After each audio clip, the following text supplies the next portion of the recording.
Hello everyone, welcome back to my YouTube channel. आज जो हम ऐसे करने वाले हैं वो है effect of global trade on developing economies. इसका मतलब ये होता है जो भी वैश्विक व्यापार होता है, जो भी ग्लोबल लेवल पर ट्रेडिंग होती है, उसका जो डेवलपिंग कंट्रीज़ है उनके ऊपर क्या फ़र्क पड़ता है। ऐसे बहुत इम्पॉर्टेंट है अगर आप किसी भी एग्ज़ाम की तैयारी कर रहे हो, चाहे वो एसएससी का हो, बैंक का हो, किसी भी स्टेट लेवल का हो, तो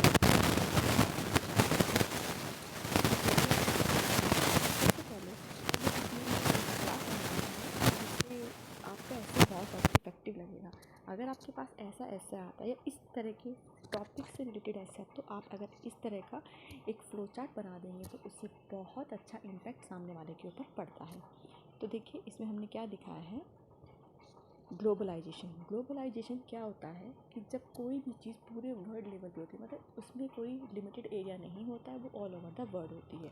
तो जब ट्रेडिंग होती है ग्लोबल लेवल पर, तो उससे क्या होता है, टेक्नोलॉजी के ऊपर भी इफेक्ट पड़ता है, मल्टीनेशनल कंपनीज़ के ऊपर भी, कैपिटल मोबिलिटी, एम्प्लॉयमेंट होता है। उससे जो मोनोपोलीज होती है वो उससे रिड्यूस हो जाती है और उससे हमारे रिसोर्सेज का यूटिलाइजेशन भी होता है। तो ये तो हमने दिखा दिया है कि इस बारे में हमें डिस्कस करेंगे इसके बारे में, ठीक है। तो चलिए नीचे स्टार्ट करते हैं। सबसे पहले हम बताएंगे ग्लोबल ट्रेड होता क्या है। Global trade means exchange of goods and services in many ways. Global trade का मतलब क्या होता है कि आपने बहुत सारे सामान को और सर्विसेज को ट्रेड कर एक दूसरे से एक्सचेंज कर लिया। अब सर्विसेज कौन सी आती हैं, जैसे हमारे यहाँ के लेबर हैं, हमारे इंडिया की और चाइना की बात करें तो यहाँ पर लेबर बहुत सस्ता मिलता है compare to other countries like UK, US. इनकी बात करें तो वहाँ पर लेबर फोर्स बहुत ज़्यादा महंगा है। तो यहाँ से अगर यहाँ से सस्ते में वो लोग आराम से काम कर देते हैं और वहाँ पर उन लोग को बहुत ज़्यादा पैसा देना पड़ता है, तो वो लोग यहाँ से लेबर को इम्पोर्ट करते हैं अपने यहाँ पर। तो इस तरह से सर्विसेज का एक्सचेंज होता है और गुड्स मतलब सामान का एक्सचेंज होता है। Global trade offers both opportunities and challenging to developing countries. जब ये ग्लोबल ट्रेड होता है, ये ऑफर्स तो देता ही है हमें बहुत सारे।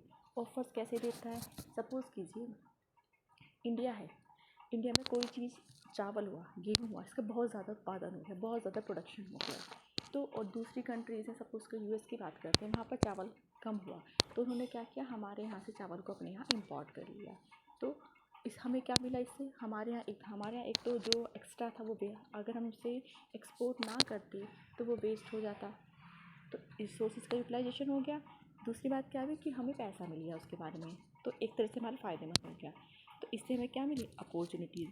अब बात करते हैं चैलेंजिंग। चैलेंजिंग क्या है, अगर हम टेक्नोलॉजी की बात करते हैं तो टेक्नोलॉजी में जापान है, जो डेवलप्ड कंट्रीज़ हैं, डेवलप्ड कंट्रीज़ का मतलब जो विकसित देश हैं, वो बहुत ज़्यादा आगे बढ़ चुके हैं। अगर हम इंडिया की बात करें तो इंडिया उतना आगे नहीं है।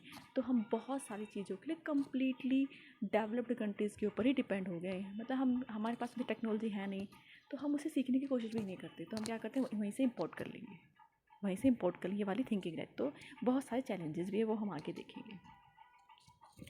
अब देखते हैं, in one way it provide access to larger market and access of goods and services which can boost the economy. ये क्या हमें बहुत बड़ा मार्केट प्रोवाइड कराता है। सपोज़ करो हमने किसी भी चीज़ को प्रोड्यूस किया, अगर उसके लिए हमें बेचने के लिए मार्केट ही नहीं मिलेगा, कोई भी सामान बिकेगा ही नहीं, तो कैसे पैसा आएगा। तो जो ग्लोबलाइजेशन है इसमें बहुत बड़ा ऑल ओवर द वर्ल्ड का मार्केट मिल गया, तो हमें क्या प्रोवाइड कराता है, बहुत बड़ा मार्केट प्रोवाइड कराता है, जिससे हम अपने सामान को एक्सचेंज कर सकते हैं। इससे हमारी इकॉनमी बूस्ट होती है। Increase trade can lead to job creation and improve the standard of living. जितना ज़्यादा ट्रेड होगा उतनी ज़्यादा जॉब क्रिएशन होगी। बाहर की कंपनीज़ आएंगी हमारे यहाँ पे कंपनीज़ लगाएंगे, फैक्ट्रीज़ लगाएंगे, तो उससे क्या मिलेगा, यहाँ के लोगों को रोज़गार मिलेगा, यहाँ के लोगों का लिविंग ऑफ स्टैंडर्ड इंक्रीज़ हो जाएगा। तो इससे क्या होता है, उनके जॉब क्रिएशन में बहुत हेल्प मिलती है। और क्या क्या होता है ग्लोबलाइजेशन से, additionally global trade allow import advance technology from the developed nation capital goods. हम साथ साथ में टेक्नोलॉजी को भी वहाँ से इंपोर्ट कर सकते हैं। हमारे यहाँ जो कोई टेक्नोलॉजी नहीं है, हमें उसके बारे में जानकारी नहीं है, विदेश में वो चीज़ यूज़ हो रही है, वो टेक्नोलॉजी यूज़ होती है, हम उसको अपने यहाँ इंपोर्ट कर लेते हैं, उसे सीख लेते हैं। ये it also enhance the industrialisation. इससे हमारी जो इंडस्ट्रीज़ हैं वो भी इंक्रीज़ होती हैं। Global trade it reduce the monopolies and it provide the multiple choices. कैसे मोनोपोलीज को कैसे रिड्यूस करता है, अगर एक ही कंपनी होती, तो सपोज़ कीजिए कोई भी एक कंपनी है ए और कोई कंपनी है ही नहीं, कोई एक कंपनी है ए, वो एक्स प्रोडक्ट बनाती है, और कोई कंपनी है ही नहीं, तो वो जितने चाहे मन चाहे उसे दाम वसूल करेगी, क्वालिटी दे अच्छी ना दे, क्योंकि कोई और कंपैरेटिव है ही नहीं उसके। तो हमारे पास क्या है, बस एक ही ऑप्शन रहेगा, जिस दाम में वो हमें बोलेगा उसी दाम में हम उसे ख़रीद लेते हैं।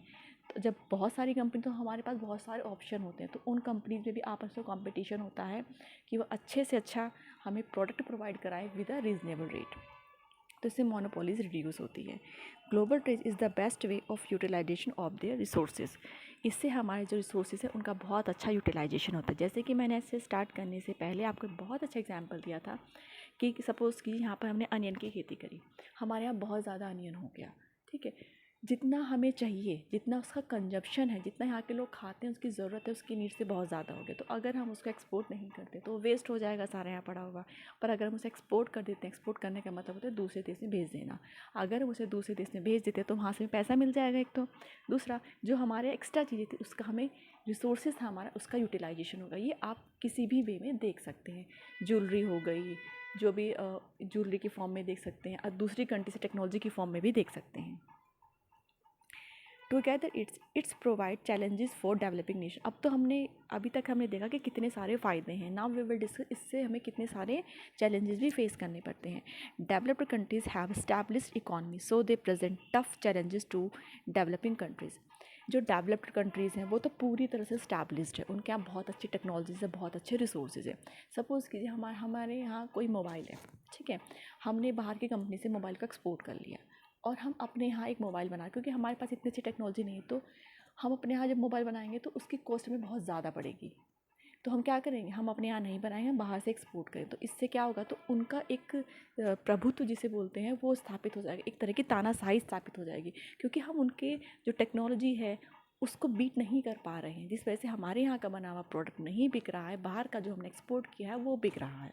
तो इसको बोलते हैं कि वो लोग जो कंपटीशन है वो बीट नहीं कर पाएंगे। As developing economies often face stiff competition and make it difficult to local industry to thrive. तो ये बहुत ज़्यादा डिफ़िकल्ट कंपटीशन हो जाता है। Moreover developing economies might become overly dependent on developed nation. जैसे कि मैंने बताया, तो क्या करते हैं, कम्प्लीटली डिपेंडेंट हो जाते हैं। इसको एक एग्जाम्पल से समझ, जैसे मैंने मोबाइल का एग्जाम्पल दिया, या फिर कोई आप गाड़ी देख लीजिए, कोई हमने बाहर से गाड़ी एक्सपोर्ट करी, हाँ बहुत पसंद आई, बहुत अच्छी है, फिर हमने उससे टेक्नोलॉजी सीखी, यहाँ बनाने की कोशिश करी, पर हमारे पास उतने रिसोर्सेज नहीं हैं, उतने अच्छे इंजीनियर्स अगर नहीं हैं, उतना जो भी हमें उसके लिए चाहिए प्रोडक्ट, जो भी गुड्स चाहिए वो नहीं है, तो हम क्या करेंगे, जुगाड़ करेंगे, उससे हमने एक गाड़ी बना दी।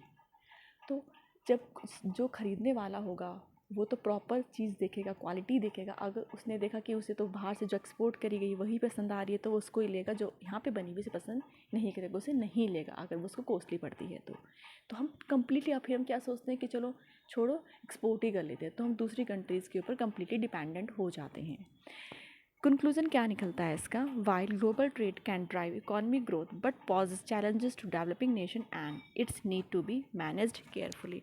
ग्लोबल ट्रेडिंग बहुत अच्छा है, बट जो चैलेंजेस हैं उन्हें बहुत ही सावधानीपूर्वक हमें टैकल करना होगा। हमें एक दूसरी कंट्रीज़ पे कम्प्लीटली डिपेंडेंट नहीं होना है। जो हम कंपटीशन वो दे रहे हैं, हम उसे बहुत ही केयरफुली बीट करना है। हमें उनकी टेक्नोलॉजी को सिर्फ यहाँ पे इंपोर्ट ही नहीं करना है, उसे सीखना है, सीख कर उससे अच्छी टेक्नोलॉजी, उससे अच्छे प्रोडक्ट अपने यहाँ बनाने हैं, तभी हम उस चीज़ को, अपनी इकॉनमी को बूस्टअप कर पाएंगे और जो उनका कंपटीशन है उसे हम बीट कर पाएंगे। तो ये हमारा आज का ऐसे था, आपको कैसा लगा कमेंट करके ज़रूर बताइएगा, और अगर किसी और टॉपिक के ऊपर भी आपको ऐसे चाहिए तो मुझे कमेंट कर दीजिएगा। साथ में अगर आप चैनल पर पहली बार हैं तो सब्सक्राइब ज़रूर कर दीजिएगा। आज के लिए बस इतना ही, नेक्स्ट वीडियो में फिर मिलते हैं, तब तक के लिए बाय, टेक केयर।